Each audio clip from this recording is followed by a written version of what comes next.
Hi everyone, welcome back to my channel. If this is your first time here, it's awesome to have you. Thank you for stopping by. My name is Tammy. I am Nigerian. I live in Canada, and on this channel I share my experience living in Canada. In today's video, I want to share some of the ways that Canada has changed me. Some of the things that I want to share I already know, but just living here, I think I'm more aware, I'm more conscious about these things.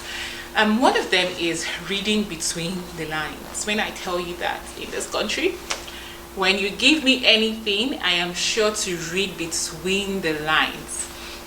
So I had something that happened to me. I went somewhere, I ordered for something, went to the showroom, had some specifications for what I wanted, everything was okay, was all settled.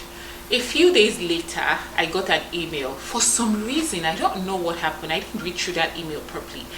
Maybe because the face-to-face communication I had was fine and I felt like this person knew everything that I wanted. And I said, okay, that's fine. Fast forward to picking up that product. It was a different color, different specification. And I'm like, hold on, what's happening here? They were all looking at me funny because in that email it said, okay, that's fine, and so they went ahead. That was how I ended up with something of different color and different specification. So when I tell you that everything here I read between the line, and most times the communication is through email or messages, and if you're maybe in a hurry or you're doing something, you could just overlook it. My dad used to say that before you sign something, make sure to read it before you put your signature on something. We know this thing as an adult, you know this thing, but just living here in Canada, I feel like the level is heightened, the awareness is heightened. I don't overlook anything. I think that's the short of it. I don't overlook anything. You send something to me, I'm reading between the lines. And as a result, I also ask a lot of questions. Yes, I'm very curious like that. I ask a lot of questions. I don't understand something, I am asking you until I understand. And thankfully, being here in Canada, they don't see it as something that is bad for the most part. If you don't understand, ask your question. Being in a meeting, you're always given the opportunity to ask questions. Are you clear on something? Ask your question. Relating it back with being in Nigeria, maybe I'm in a gathering and I don't understand something. There's always this thing like, I'm going to ask the next person by my side. Someone would know, someone would understand it, but that's not what I do here. I don't understand something, I'm asking questions. I'm asking whoever is saying that thing, I'm asking you until I understand. And it's very important because you're given opportunities to ask questions here, and if you do something that is different from what you were told to do, it's like, but you had your time to ask questions, you had the opportunity to ask questions and clarify, and you did something else. Also, just asking questions also helps me speak up more for myself. Speaking up here is appreciated. It could be for myself or for someone. If I see that something is not going right, hold up, I'm going to call it out. And I think it's something that is appreciated here, but back in Nigeria, some people appreciate it, but I feel like for the most part, some people would be like, why can't you mind your business? I mean, mind your business, move on, focus, face forward. But here, speaking up is appreciated either for yourself or for someone. So I find that I'm more curious here, and I also speak up a lot. Another thing is just finding out things for myself. Ignorance here is not an excuse.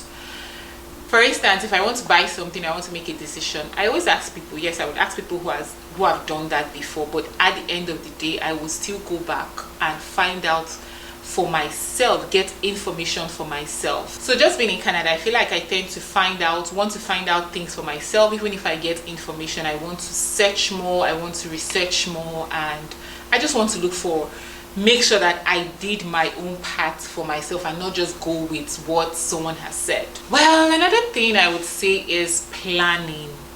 Yes, I've always been planning as an adult, but I feel like in Canada, it's heightened. I am more conscious, more aware. I want to do something. I'm always planning.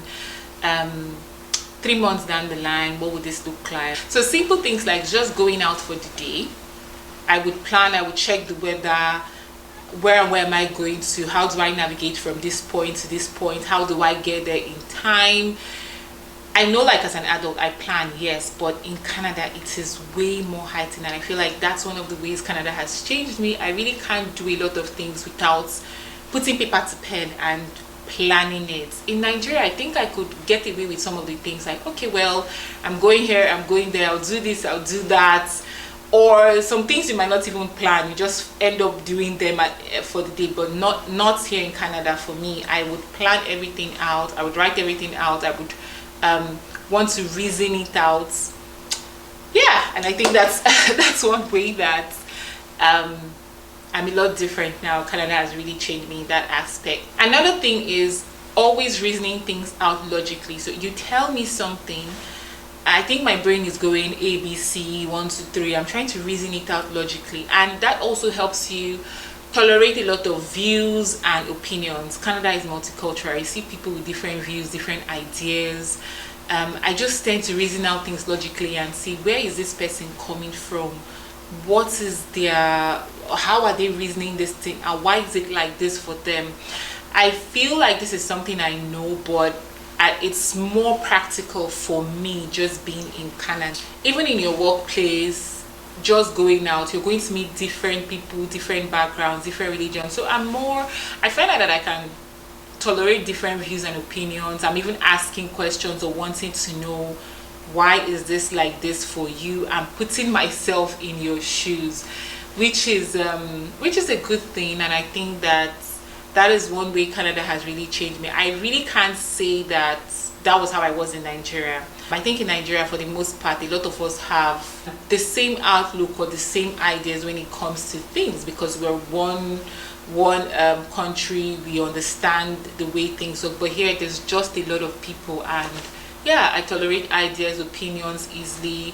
I'm even looking forward to, what is your idea, what is your opinion, and how did you come about it, which I think is awesome. So this next one, I think a lot of people will give me side eye for this one. I know if my sister is watching this, she's already raising her eyebrow. I think I appreciate animals more. Yes, I don't see animals as evil. Growing up in Nigeria, like seeing a cat, bats, I consider them as evil. No. A cat or a bat is around you, Holy Ghost fire, let's cast and bind. But right now, I think I appreciate animals. My neighbor is passing me their dog. I would even stop and ask, what's the name of your dog? If they let me pet them, I will pet them. I think I appreciate animals more. I don't see animals as evil anymore. I am even thinking of getting a pet very soon, but we'll see how that goes, because hubby is not having it, but we'll see how that goes. I think Canada has changed me in that way. I'm more appreciative of animals, maybe because I see a lot of people with animals and just the way that they talk about their animals. I can go to work and someone is talking about their cat, and I would ask questions and want to know more. So I'll say in that way, yes, I'm more appreciative of animals. I don't see animals as evil anymore, even cats. I'm considering having a pet soon, but we'll see how it goes. Another thing, or another way that I'll say Canada has changed me is, I don't know the right word to use, but it's not being so humble about my strengths and my skills. I want to laud my strength and my skills, and this is something that you're appreciated for in your place of work. They will tell you when you give appraisals or things, what are your strengths and skills, highlight it. I can do this, I can do that, I'm the best in this, I'm the best in that, try me. But back in Nigeria, I think that was something that was not there for me. I would not easily, maybe in a meeting, highlight my strengths and skills. And it's not being proud, it's not seen as you're being proud here. It's just showing that you can do this, because you need to speak up for yourself in this society. People will not know what you can do until you tell them. So in this country, it's appreciated. You can sell yourself, tell us what your skills and your strengths are. Don't be very humble about it. Oh, you can do this, I think so, we trust the Lord. No, I can do this, I can do that, try me in this, I'm the best in this, I have so and so experience in this. You need to speak up more for yourself. And I think that just being in Canada, it's not being proud, but I can easily highlight my strength and skills somewhere to someone and not feel that, oh, I was just being proud and I was just bragging. And that's something I think that it's a lot different from me just being here. Well, the last one for me in this video, and as I find out more, I might do a part 2 of this, but the last one for me in this video is just putting yourself out there and be intentional. There's a lot of things in this society. You can't sit here and wait for things to come to you. You have to be intentional. You want a certain thing or a certain lifestyle, a certain friend, you have to be intentional about it. You need to put the work. And I think back home, again, I'm going to be relating it with Nigeria because I'm from Nigeria. I grew up in Nigeria and I live here now. Back in Nigeria, I think that I wasn't as intentional maybe when it comes to maybe even making friends or finding out things or putting myself out there. But here, if you want to join something, you want to be a part of a group, you have to be intentional about it.